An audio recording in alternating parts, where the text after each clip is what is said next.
This is Allison Bonelli, a professional life strategist. I want to ask you a question. What challenges did you find as you were building your business? If you're an entrepreneur and you've built a business or you work for yourself, I want to know what challenges have you found in doing that? There are many motivations for starting a business, for becoming an entrepreneur.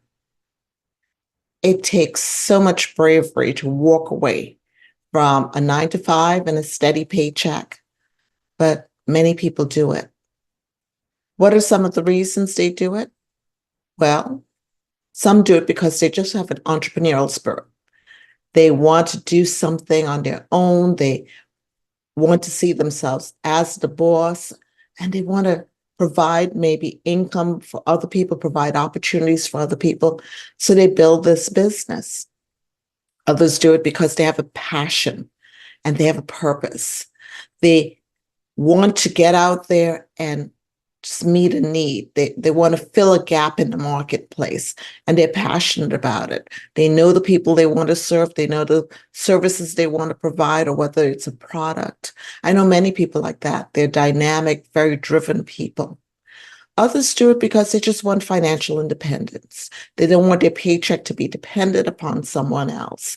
They know as quickly as they were hired, they could be fired, and they don't want to be under that degree of tension. So they want to do something that is wholly dependent on themselves.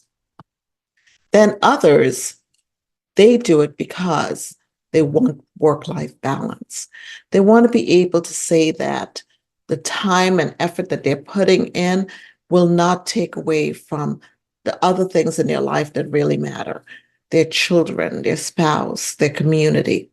They want to be able to balance it in such a way that they could be wholehearted in the way they give to both their employment and their family. I think when I started out, I had a little bit of all of those things. I did want financial independence. I'd been working for people since I graduated college and my graduate school, and I I had a young family. I had 4 boys and my husband of many years, and we were raising this young family together. And I wanted them in sports. They had music lessons, they had sports, they had school, they had after school activities. And I was trying to be able to run them back and forth to different things, but my job schedule didn't always allow for that. So I remember one year, it was heartbreaking for me to say to one of my kids that they couldn't sign up for football because I wouldn't be home in time. And I didn't have anybody who would be there in time to be able to take them from the place where the practices were to bring them back home. It was just such a hassle. So I told them not to sign up for it. I think it was after that I realized, no, I need to have a way that all my children could be involved in extracurricular activities if that was their desire.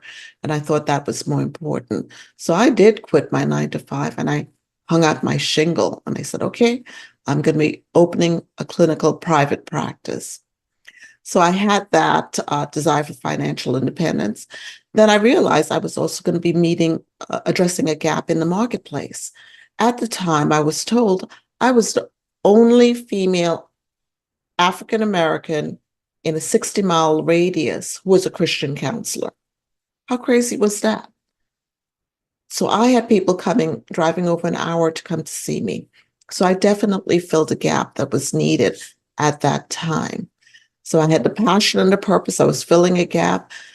And I don't think I really had an entrepreneurial spirit. I didn't have this burning desire to be my own boss. As a matter of fact, that was the most scary part of the whole thing. How to be my own boss. No one had ever taught me. My degree in social work did not have business classes. I never took any business classes. The closest I took was a class about statistics, which I absolutely hated.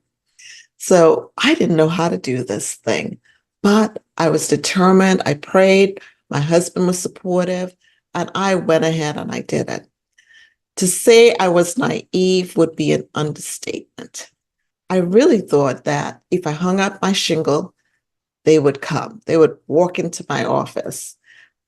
Actually, I thought if I hung out my shingle, they would run into my office. I would be overwhelmed with clients. I was kind of afraid at first. I'm like, oh my goodness, how am I going to serve all these people?